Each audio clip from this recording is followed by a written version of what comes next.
se han podido verificar algunas modificaciones intencionadas o intencionales que se han dado siempre a través de todo el tiempo, ¿no? Hasta nuestros días. Por lo tanto, el análisis de estas modificaciones también son elementos útiles para el proceso de modificación, porque no todos tienen la misma modificación en las distintas piezas dentarias. Los aspectos son elementos fundamentales también en el proceso de identificación. Ya hemos comentado sobre el crecimiento y desarrollo, hemos observado algunos métodos basados en análisis radiográfico mediante la observación de las distintas etapas de desarrollo dentario y que han sido colectadas a través de piezas índice para determinar también la edad. En todo caso, estimar la edad cronológica. La edad establecida a partir de estos parámetros de desarrollo se llama edad dental. En cambio, la edad cronológica es aquella que se cuenta a partir del nacimiento.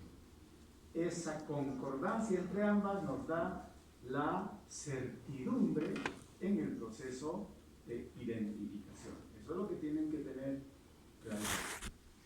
Por otro lado, también Gustafsson ha incorporado un método a través del análisis del desgaste dentario, ¿cierto?, de la cúspide generalmente, o de las superficies incisales o los bordes incisales de las piezas dentarias, y también a través del cierre apical, de la enfermedad periodontal y de la translucidez del cemento a nivel apical.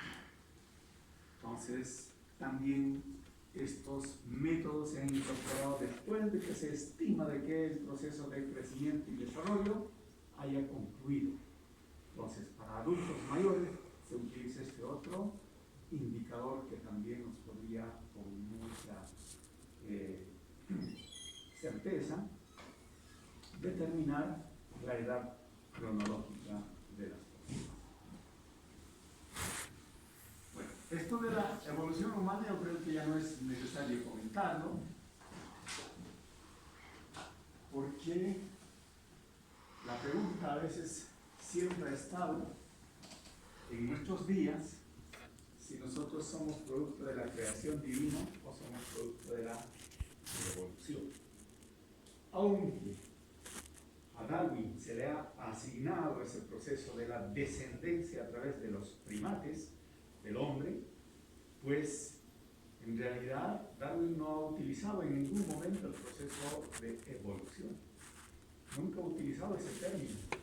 Él ha utilizado simplemente la variabilidad que existe en el transcurso del tiempo a través de la observación de distintas especies. Y entre ellas también esto de los primates, que es un ancestro común que tenemos nosotros probablemente, pero no quiere decir que nosotros descendemos precisamente de los monos, que es una especie claramente definida, porque caso contrario seguiría ese proceso hasta nuestros días.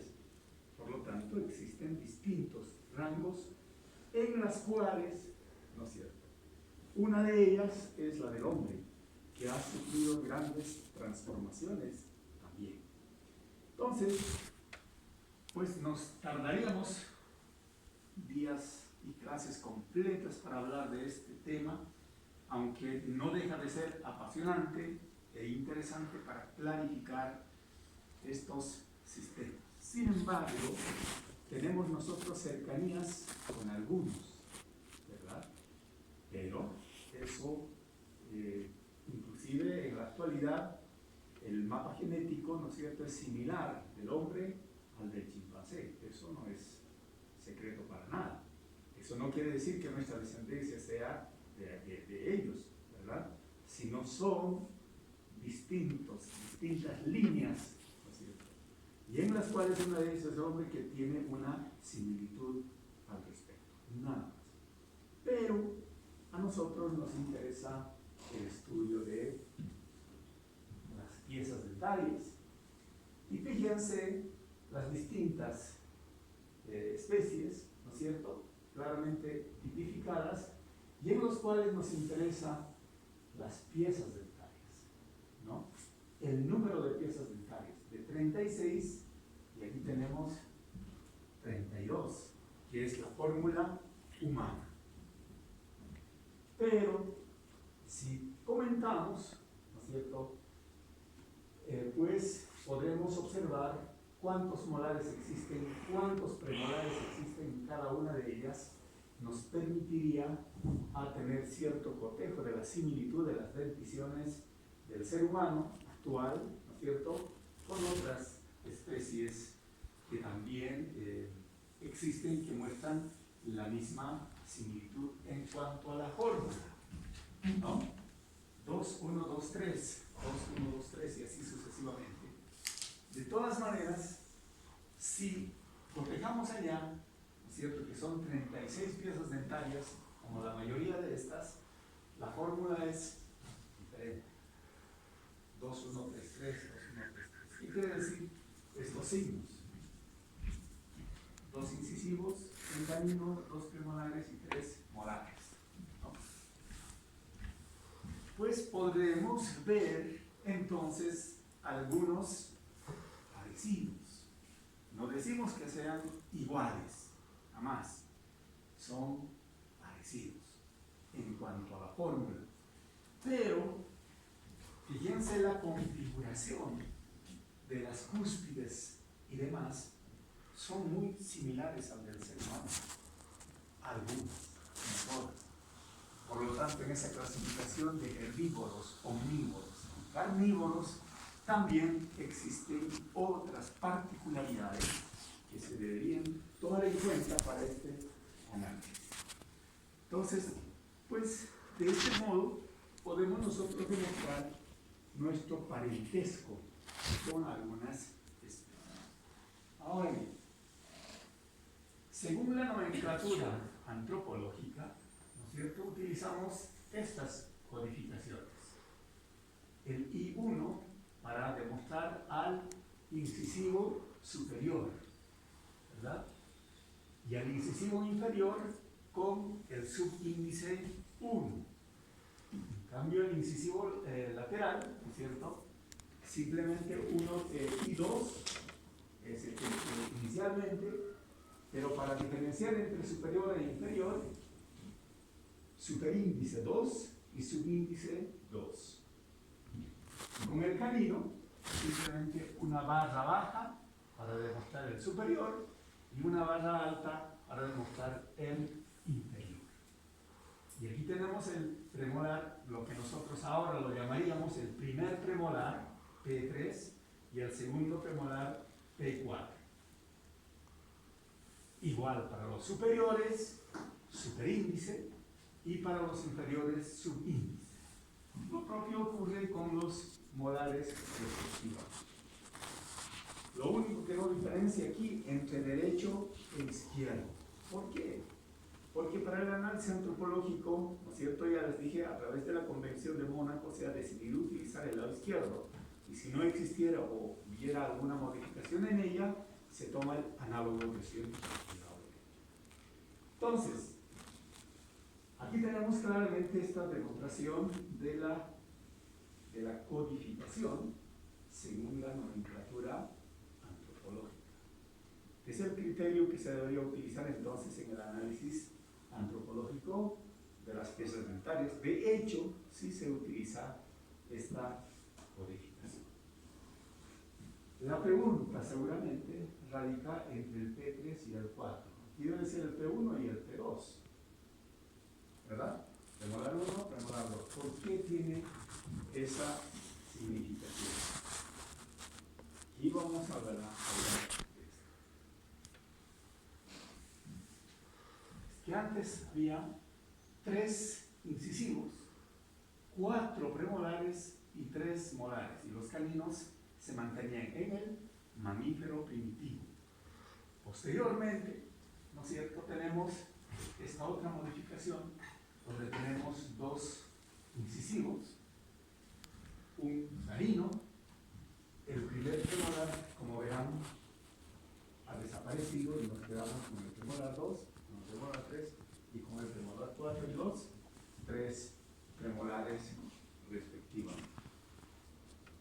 hablando de los platirinos. Generalmente se asocia con los platirinos y los catarrinos, ¿no? Y luego tenemos el prosimio, fíjense, ¿no? Los incisivos, y tenemos el premolar 2, el 3 y el 4. Y finalmente los catarrinos, fíjense, se asemejan mucho más. Tenemos los incisivos, los caninos, dos premolares, como quedaron el 3 y el 4 respectivamente, y se mantienen los 3 molares respectivamente. Y de ese modo llegamos a la fórmula humana: dos incisivos, un canino, dos premolares, el P3 y el P4, y los molares respectivamente, lo que en la actualidad conocemos. Estas variaciones, estas modificaciones, no se dan de la noche a la mañana. Han tenido que transcurrir millones de años para ver este detalle, ¿no es cierto?, transformativo, si vale el término. Entonces, de aquí a 1.000.000 de años en el futuro, seguramente esta dentición o esta fórmula de la que estamos comentando será costosa, ¿no? Pero esas modificaciones no se dan en periodos cortos de tiempo, reconociendo de que el ser humano tiene, ¿no es cierto?, un promedio de 90 años de vida, en el mejor de los casos, de los 75, ¿no es cierto? Pues no tenemos ni un ápice de ver estas modificaciones y estas transformaciones.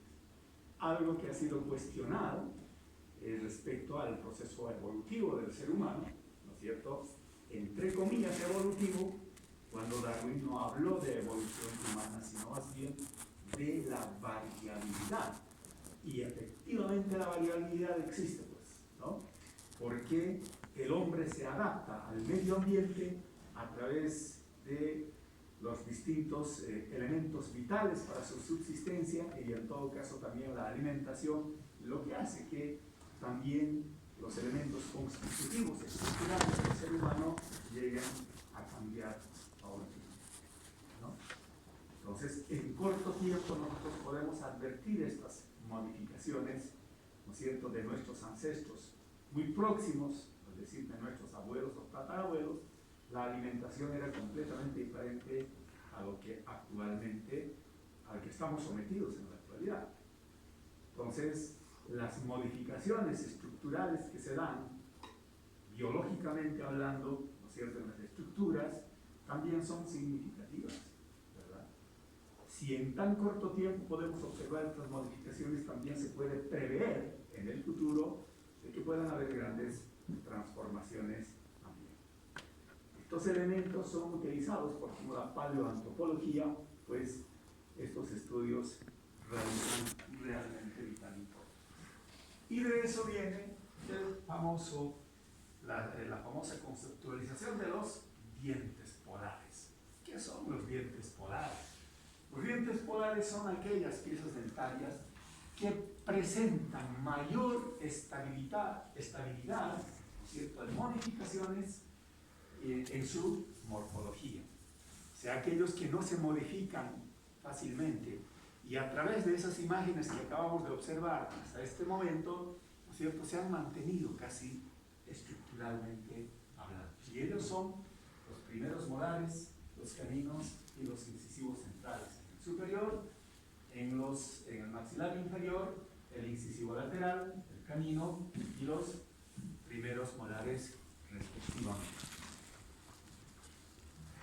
De ahí se preguntaba, en corto tiempo, ¿cuáles son los que presentan mayor variabilidad? Lo contrario a los dientes polares. Ustedes lo saben, los terceros molares, ¿verdad?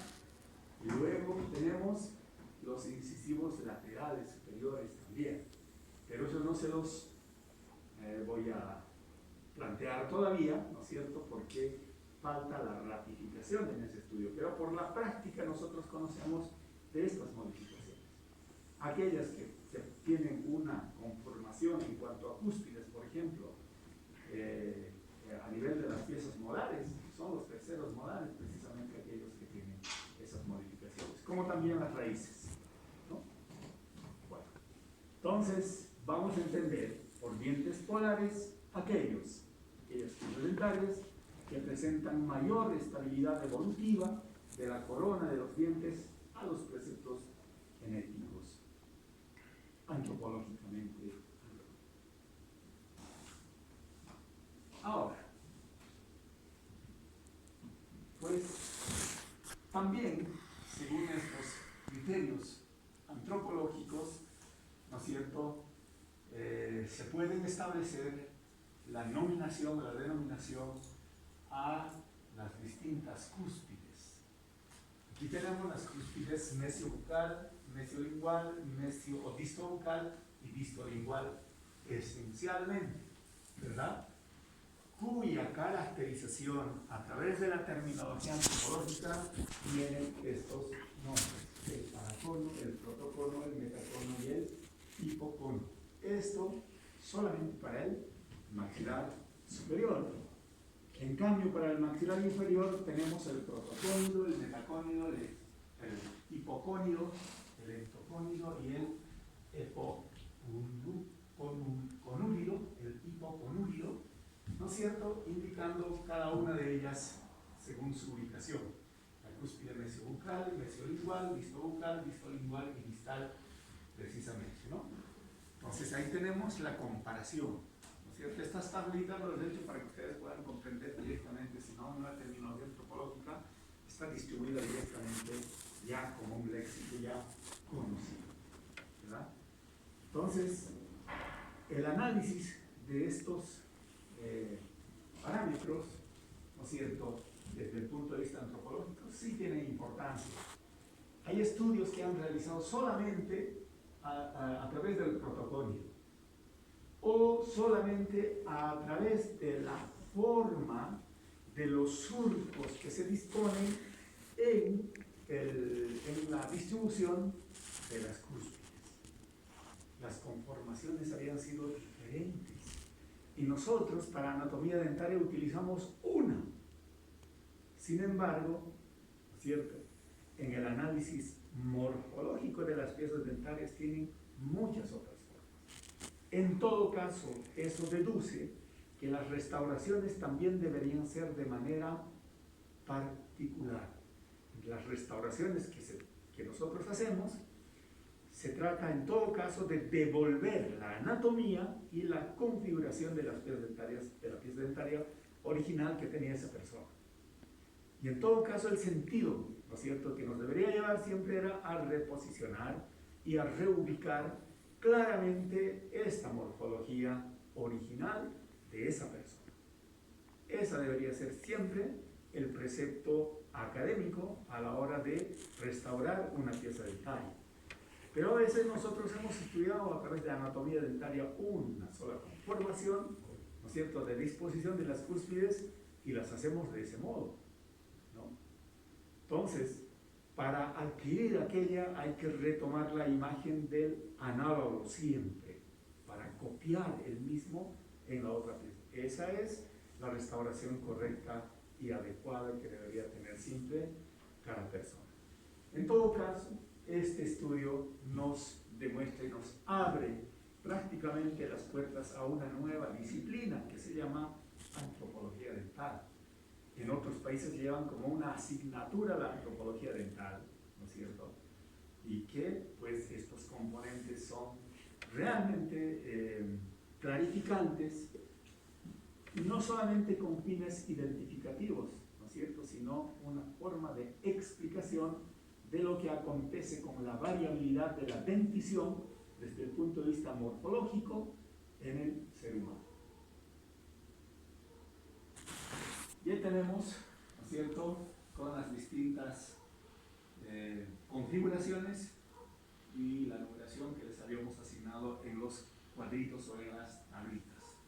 Estas números yo las puse exprofesamente porque estaban en la tablita anterior, pero los nombres vienen así directamente como se señala en la parte superior. Por lo tanto, les decía que esa variabilidad de tamaño y de forma, ¿no es cierto?, en este caso han hecho un trabajo comparativo, ¿no es cierto?, de las distintas especies, y comparar la configuración de las mismas.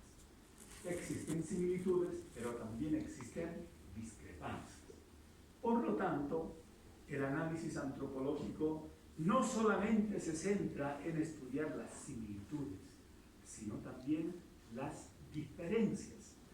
Encontrar un punto intermedio, no sé, para saber y evaluar las semejanzas y las diferencias es un indicador que se llama el índice ISA, el índice de similitud absoluta. Y las otras son los índices de concordancia absoluta, el índice de discordancia absoluta y el índice de concordancia absoluta, de discordancia y el índice, el de similitud absoluta respectivamente. Por lo tanto, estos análisis se realizan para la identificación humana. ¿Cómo se podría aplicar esto? A través del análisis de los odontogramas. Si tenemos un odontograma realizado en este momento en un hallazgo, ¿no es cierto?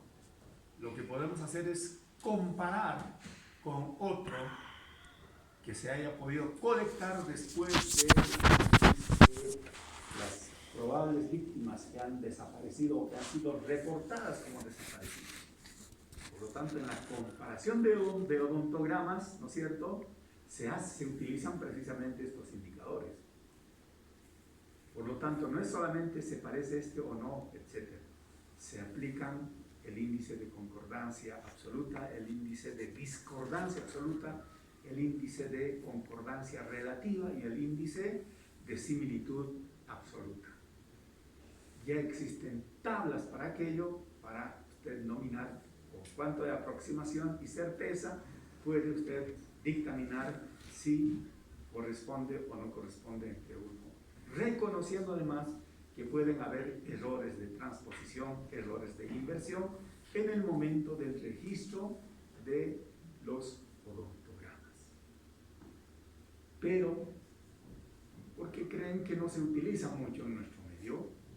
Primero, que los odontogramas no han sido normalizados en el país. Por lo tanto, cada consultorio utiliza su propio odontograma y su propia codificación. En otros países ya está regulado de manera formal y oficial el uso de un odontograma oficial para todas, sean estas consultas privadas o públicas. Pero eso no las tenemos todavía nosotros, aunque ustedes deberían adecuarse a aquello que está respaldado mediante un decreto supremo para la utilización de la historia clínica, incluye el odontograma, ¿no? Estamos en el país y deben reconocer todas sus normas para su utilización. Y entre ellas, en el análisis morfológico, ¿no es cierto? Hemos hablado un poquito de los molares, se puede hablar mucho más, ¿verdad? Pero algo que nos llama la atención es este estudio respecto a los dientes en forma de pala, o directamente dientes en pala. Que nada más que es una depresión en la superficie vestibular de las piezas dentarias, que se dan de esta manera o que se dan de esta otra manera. Entonces, hay dientes en pala, hay dientes en doble pala, hay dientes en 3/4 de pala. Que prácticamente son los incisivos, ¿cierto?, donde se realiza este estudio. Y estos son típicos de las poblaciones indoamericanas y se supone que nosotros estamos dentro de ellas. Entonces, pues, a la hora de reposicionar o hacer piezas dentarias, a hablar de estética dental, se debería conocer temas de antropología para devolver precisamente un tipo de anatomía que es típico en nuestro medio. Si la idea es restaurar una pieza dentaria y que nadie se dé cuenta que es un diente artificial, entonces debería utilizarse esta simbología. Sin embargo, en la actualidad, en nuestro medio, tanto la ortodoncia, tanto como la estética utilizan parámetros europeos o europoides, así vale el término, de los incisivos, en los cuales no es típico los dientes en pala. Entonces el reposicionamiento de las piezas dentarias y las restauraciones tienen esa finalidad, ¿no es cierto?, donde los dientes en pala en realidad no existen. Entonces, algo estamos haciendo mal, ¿no? El análisis antropológico sirve y tiene utilidad para esas cuestiones y habría que también analizar. Y según este complejo racial, ¿no es cierto?, en los estudios que se han hecho, ¿no es cierto?, aquí tenemos los caucasoides, por ejemplo, como un representativo de la raza eurocoide. Tenemos claramente identificado la raza negroide y probablemente la cultura japonesa, que este estudio se ha hecho en Japón también, implique a los grupos mongoloides, con los cuales nosotros los indoamericanos tenemos mayor cercanía. Eso implica que su presentación porcentual, fíjense cuáles, ¿no? Los dientes en pala y los incisivos, estamos utilizando la simbología superior, ¿no es cierto?, central, superior, superior, lateral, ¿no es cierto? Esta simbología hemos revisado anteriormente. Y el pliegue apodado y el tuérculo de Carabelli. ¿Dónde se presenta más? ¿No es cierto? En el grupo eurofoide. En cambio, en la nuestra, no. Es más, en los caucasoides, ¿no es cierto?, en ciertos grupos de los aborígenes australianos, se encontraba de que el tubérculo de Carabelli llega hasta la línea oclusal. Fíjense el gran desarrollo. En cambio, en culturas nuestras se observa con menor frecuencia. Pero los dientes en pala, ¿no es cierto?, 93% y 76%, con los cuales decíamos que tenemos cierto parentesco. Eso también es importante para saber la filiación racial. Con el análisis de estos elementos podemos encontrar claramente a cuál de los grupos raciales es donde pertenece todo. Ahí tenemos los tuérculos precisamente, el de Volk, por ejemplo, y el famoso tubérculo de Carabelli que a nosotros también nos ha enseñado, ¿no es cierto?, pero que no había sido tan frecuente. Claro, como utilizamos bibliografía generalmente no cercana a nuestro medio, también le hemos dado esa importancia, probablemente cuando no la correspondía, ¿no?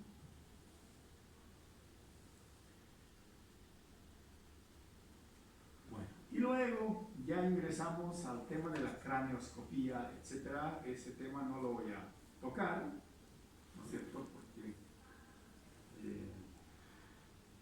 no es un estudio estrictamente basado y fundamentado desde el punto de vista odontológico, ¿verdad?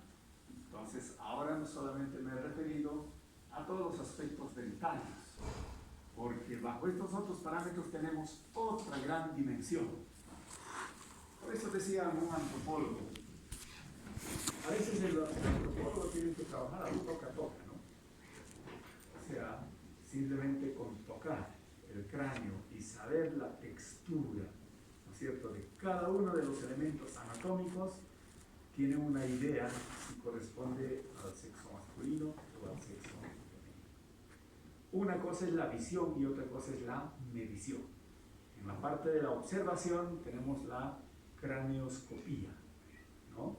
Si nosotros colocamos un cráneo acá, por la forma de la frente, desde el punto de vista lateral, ya tenemos pues ciertos indicios para decir si es de hombre o es de mujer. Y si entramos a los detalles, con mayor razón. Pero si nos basamos en la craneoscopía, tenemos mayor precisión estadística inclusive para hacer estas determinaciones, ¿no? Que también es un tema bastante ampuloso para revisar. Bueno, creo que hasta ahí nos quedamos. ahí vamos a terminar con este tema de antropología y luego nos vamos a ir a otro tema. Como verán, antropología es demasiado grande.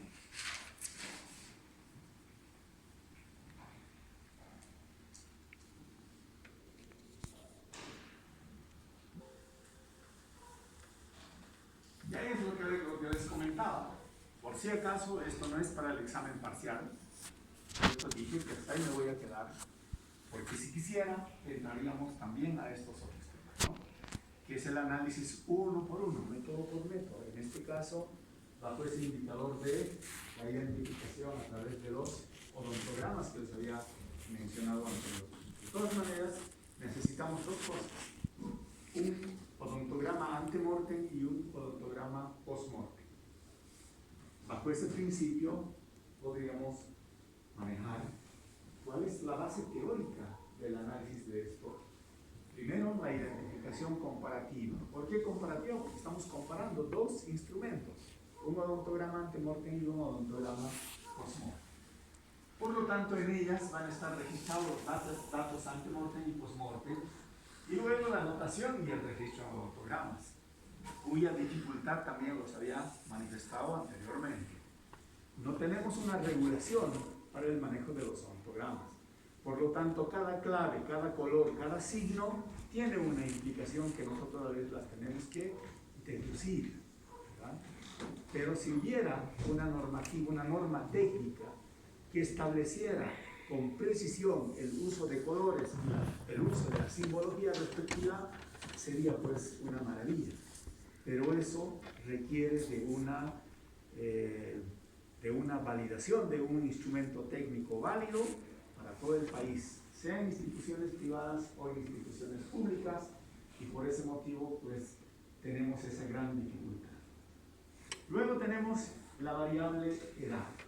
Esa es otra de las dificultades que se incorpora en la variable edad. Porque un odontograma ante-mortem podía haber sido realizado en un año X y el odontograma realizado en el momento del hallazgo también en una fecha X. La distancia que existe entre una fecha y la otra fecha podían ser de muchos años o podían ser de pocos años. Cosa que no podemos deducir a primera vista, ¿no es cierto? Pero una vez que se tenga ese detalle, aún así, las modificaciones que podían haberse suscitado en ese transcurso, ese lapso de tiempo, también son necesarios incorporar en este estudio. Luego, el diseño muestral. Se ha tenido que hacer un diseño muestral absoluto, cierto, y rígido, para que los datos encontrados sean válidos, por supuesto, en carácter de indicador, porque lo que estamos buscando es un indicador.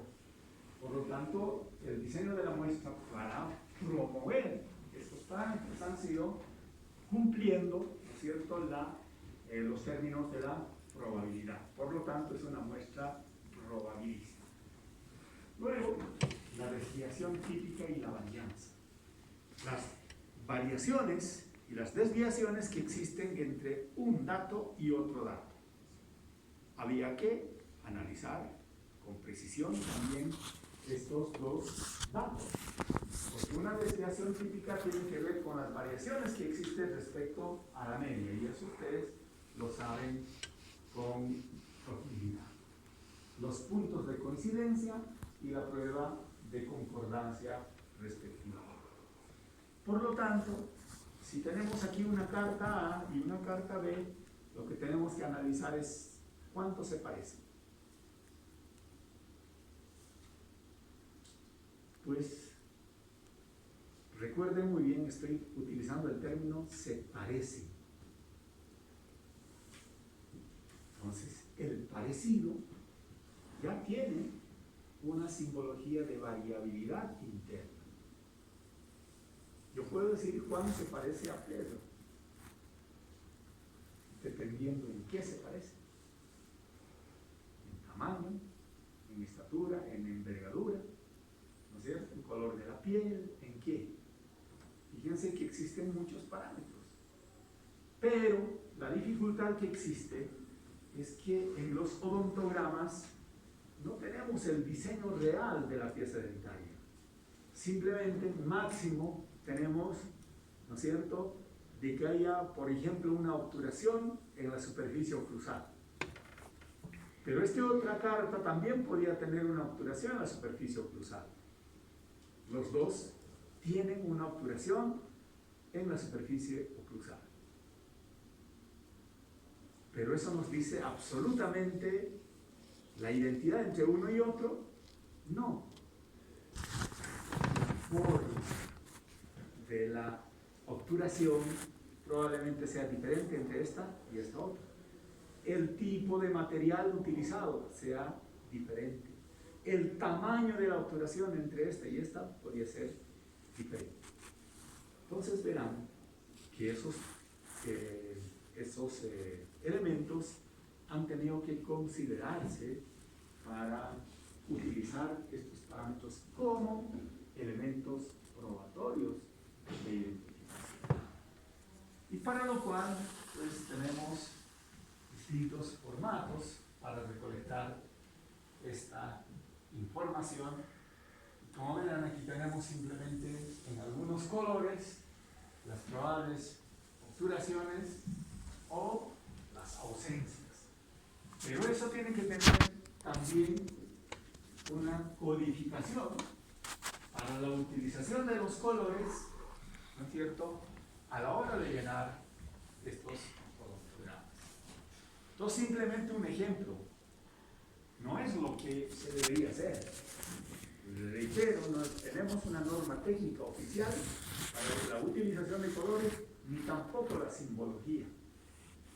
Entonces, les estoy diciendo que estos son los términos claves que deberíamos tener. Y por eso no les quiero dar también la clase teórica. ¿Por qué? Porque tiene esas grandes dificultades en nuestro medio para su utilización como proceso de identificación. Y luego tenemos, fíjense, distintas fórmulas, ¿no es cierto?, para ir cotejando cada una de ellas para llegar a esto. Y ahí tenemos las edades, ¿no es cierto?, los porcentajes acumulados según el ISA. ¿Qué es el ISA? Es el índice de similitud absoluta. Es el único indicador que consideran las dos cosas. En tanto se parecen y en tanto no se parecen también, ¿verdad? Entonces, claramente podemos identificar, ¿no es cierto?, según los distintos grupos etarios y los hallazgos encontrados en el indicador y el porcentaje de identificación. Si yo encuentro en este grupo etario de 21 a 25, ¿no es cierto?, y tengo un hallazgo o mi resultado fluctúa entre 30 y 40, podría dictaminar casi con el 100% de certidumbre de que este odontograma pertenece a este otro, ¿no?, o es similar a este otro. Con esas certidumbres con que se debería pronunciar. Por lo tanto, estas tablas, ¿no es cierto?, tienen esa significación y tienen esa validez. Esto simplemente era un muestrario, no quería complicarles porque aquí es donde se aplazan casi todos, porque tiene un poquito de estadística nada más, ¿no? No hay otra cosa mayor.